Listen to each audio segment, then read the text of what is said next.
$750 cash back for nearly $3 grand total savings. And Sable LS Touring Edition is over $5,300 less than Camry XLE. Ouch! Till next time, imagine yourself in a Mercury. News 5 at the heart of it.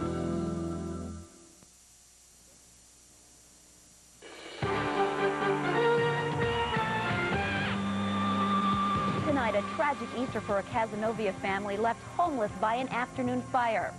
Central New Yorkers celebrate the holiday. We'll show you how much preparation goes into those Easter services. And a dramatic jailbreak turns deadly in Florida. This is News 5 at 11 for Easter Sunday, April 12th. Good evening and happy Easter, everyone. I'm Brenda Tyler. Both Matt Mulcahy and Ann Hughes are off tonight.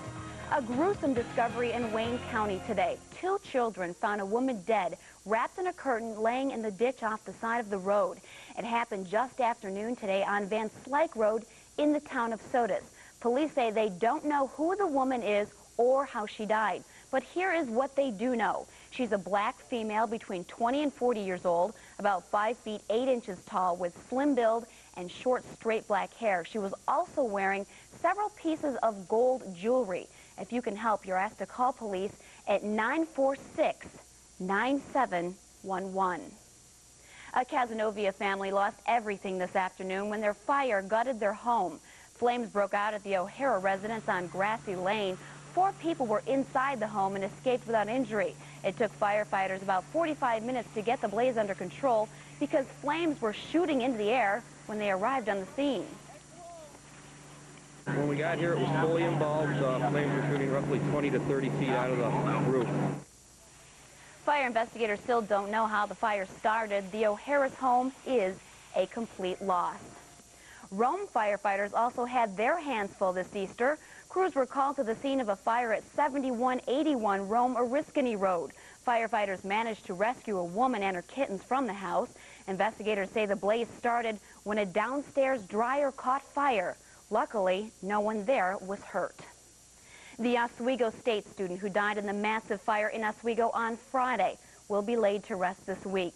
The early morning blaze spread from a business and an apartment building to 3 neighboring buildings and destroyed all 4. 18-year-old Karen Von Holtz did not make it out alive.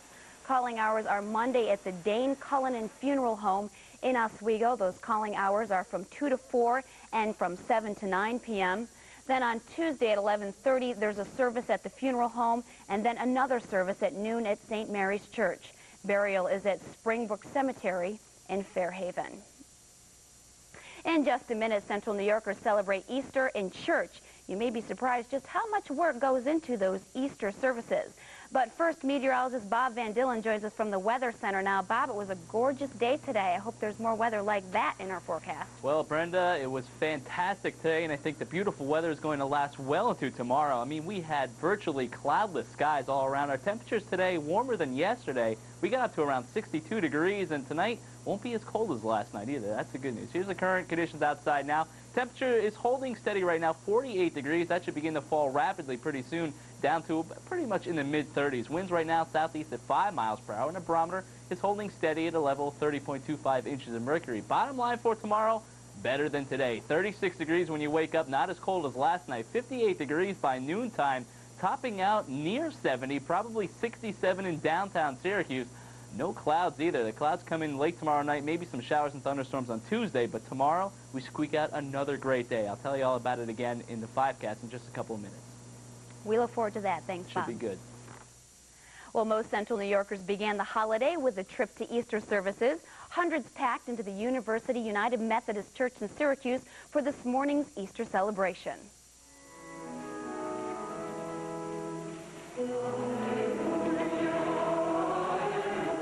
These children also dressed up in their Sunday best to celebrate the holiday. Tens of thousands of people across the region attended services today, the holiest day of the year.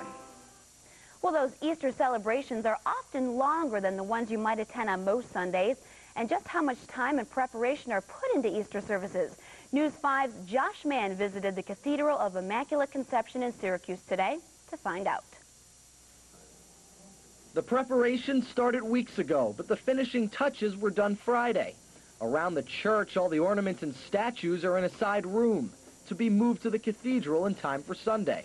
Lilies are readied for display, signifying the Easter season, a time of brightness and renewal. In North America, show the sense of Easter resurrection, the Lord rising.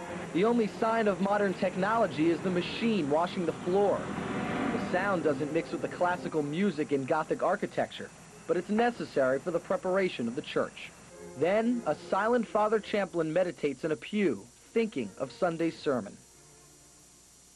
The silence of the morning before the rush of parishioners. Then, worship begins, on a joyous day for most Christians around the world. The sermon is delivered. At the end of the service, a tired but happy, joyful Father Champlin gives communion. We had wonderful crowds, great liturgies, beautiful music.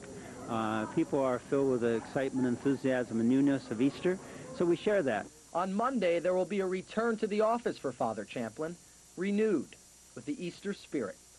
Josh Mann, News 5. In Europe, hundreds of thousands of people turned out for an Easter Mass by Pope John Paul. At the Vatican, the pontiff delivered the service in 58 different languages. The 77-year-old Pope prayed that the peace associated with Easter is an inspiration to the leaders of nations and to every person of goodwill.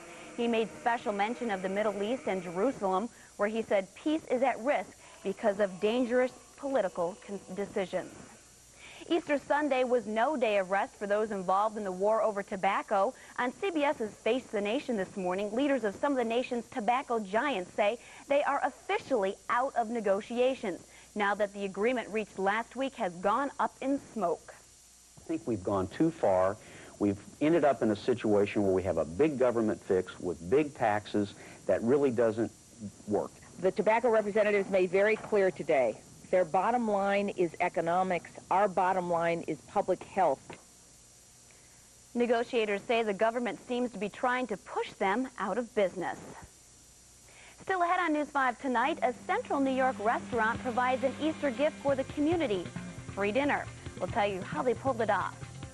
And coming up later in sports, will the SU basketball team be losing another player? Anthony Calhoun will have the details on Eric Williams in sports. But first, a dramatic jailbreak turns deadly in Florida. Details are next.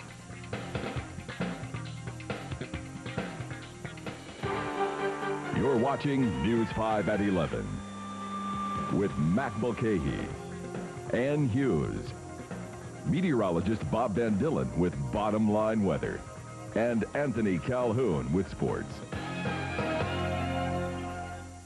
News 5 is brought to you by your friendly Dodge dealer.